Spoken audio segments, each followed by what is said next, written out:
Imagine a 160-million-year-old clue hidden within the bones of a small, feathery dinosaur that is changing how we understand one of evolution's greatest mysteries, the origins of flight in birds. This intriguing tale revolves around a fascinating structure found in the wrist of a dinosaur known as Archaeopteryx. Recently, a dedicated team from Yale University published research shedding light on how a specific wrist bone may have paved the way for the flight capabilities we see in modern birds today. Archaeopteryx, which roamed the Earth during the Jurassic period, was an extraordinary creature that seemed to embody characteristics of both birds and reptiles. It had wings, feathers, and even sharp-toothy jaws. Although it had the ability to glide and was capable of limited flight, its aerial abilities were not nearly as advanced as those of contemporary birds. One distinctive feature that caught the attention of researchers was a small yet crucial bone in its wrist, known as the semilunate carpal. This specialized wrist bone gives these creatures the ability to bend and fold their wrists much like the wings of modern birds do today. In today's bird species, such wrist motions are essential for flapping as well as for neatly folding their wings when they're not airborne. Initially, scientists believed this remarkable feature was exclusively found in later bird species, but research from Yale revealed that this bone was present much earlier than anticipated in the evolutionary timeline of theropod dinosaurs. According to paleontologist Daniel Field, the evolution of flight was not an instantaneous event. Rather, it unfolded gradually through numerous small changes over millions of years. A closer look at the evolutionary significance of the wrist. Theropods were a diverse group of bipedal dinosaurs, which included well-known species such as the Tyrannosaurus rex and Velociraptor. As time progressed, certain theropods evolved feathers, began to develop lighter bodies, and possessed more delicate bone structures. However, the ability to truly soar required wings that could flap and fold effectively, a challenge that the semilunate carpal seemed to address. The Yale research investigated fossils from over 200 dinosaur and bird species, employing advanced CT scans to create three-dimensional models of wrist bones.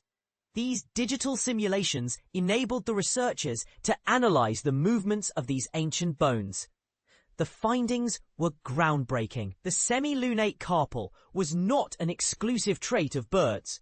It had already been present in non-flying dinosaurs, indicating that instead of inventing this feature, birds had inherited it from their distant ancestors. Bart Anjan Buller, one of the study's authors, explained that the semilunate carpal likely originated long before true flight came into existence. Its initial purpose might have been related to grasping or capturing prey rather than facilitating flight. This phenomenon, where a biological trait becomes repurposed for a new function, is known in evolutionary biology as exaptation.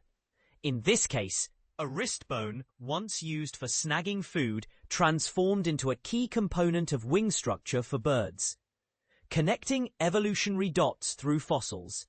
One of the most surprising revelations from the Yale study was the early appearance of the semilunate carpal in the evolutionary timeline.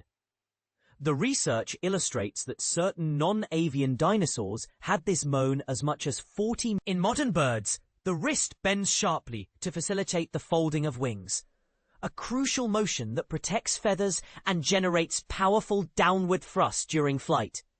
Without this capability, birds would struggle significantly during takeoffs and landings. The researchers proposed that the flexibility of the wrist in some theropod dinosaurs allowed for climbing, gripping branches, or manipulating prey. Over time, this adaptability laid the groundwork for the eventual evolution of powered flight. In the published paper in the journal Nature, the authors describe how this wrist joint progressively adopted a more bird-like form. Initially, it could only move side to side.